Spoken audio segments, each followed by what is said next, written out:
Hello, boys and girls, and happy Tuesday. Hope you all are having a good day after your 3-day weekend. Today's lesson is multiplying powers of 10. Last Friday, we talked about how you could multiply numbers such as 5 times 10 to the third. And we learned that you could do 5 times 1 is 5.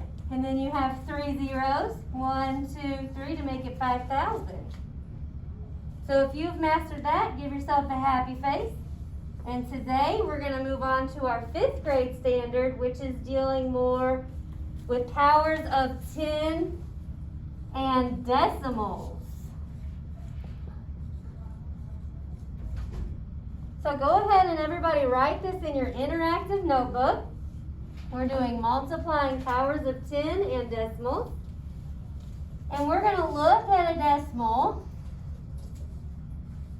Everyone agree this is a decimal? Good. Times, what if it was 10 to the second?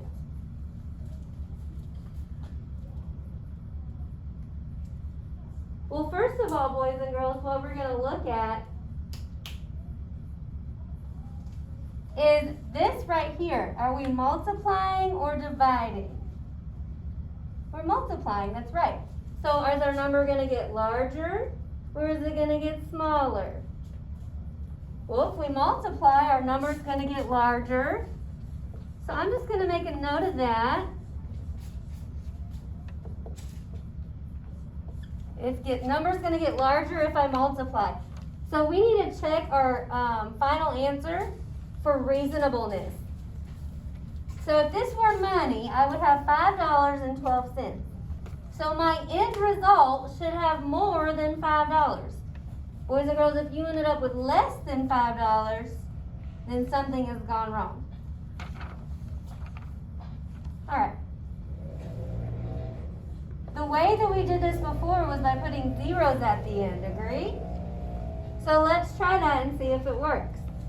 This exponent tells me I need to have 2 zeros at the end. Wait a minute. Let's look at that. What place value is this 5 in? Well, if the decimal's here, the 5 is in the ones place. So if I put 2 zeros on the end, is my 5 still in the ones place? It is. If I put more zeros on the end, is that still in the ones place? It didn't move. If you have a number with a decimal in it, that decimal will not let your place values move. It locks it into place. So what are we going to have to do to make a larger number? Did you say move the decimal? If you did, that's correct. We're going to have to move the decimal. Which direction would I have to move the decimal to make a larger number? Well, if you don't know, I'm going to have you write it down. Move the decimal, and I'll move out the way just a minute, to the right. We're going to move the decimal to the right to make a larger number. And hopefully you can still see this on the very bottom of my screen here. Yeah. How many times are we going to move the decimal? Well, our little bossy guy up here, I always say he's small and bossy, just like me. So the little exponent's bossy. He's going to say, move that decimal twice. So I'm going to put an X in my decimal. And I like to show my loops when I do it. I'm going to move him here. But then I'm going to move him one more time and he's going to land right there. I moved him 1 jump, 2 jumps. And you don't have to label that. I just wanted you to see that. Now I'm going to rewrite. Ready?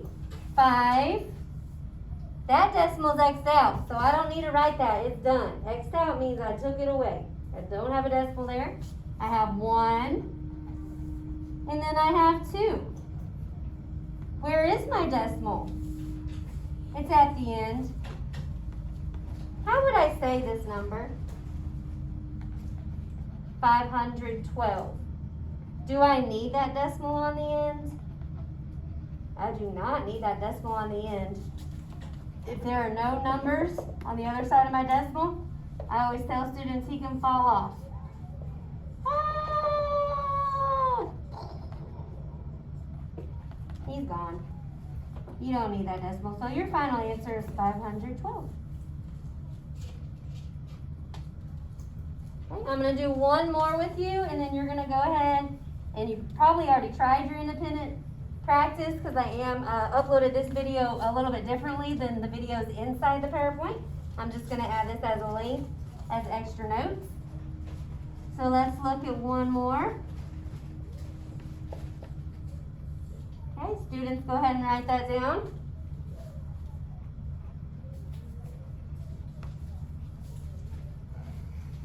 How many times first of all, do I need to move my decimal to the right or to the left? To the right, because I'm multiplying, and so I need to make my number bigger. We're going to be doing tomorrow, we're going to be multiplying and dividing with powers of 10. So that's baby steps. Okay, so I'm going to make my number so it's workable. I like to rewrite it.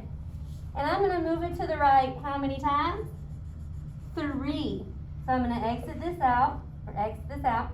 1, 2, 3. Uh-oh. So really I did 6, 3, and then I have a space, and then a decimal.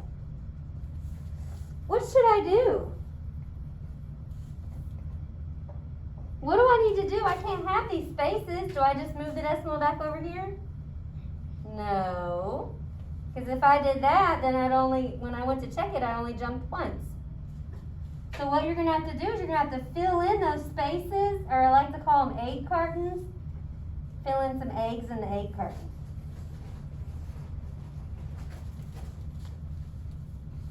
So let's double check. How many times did you move the decimal?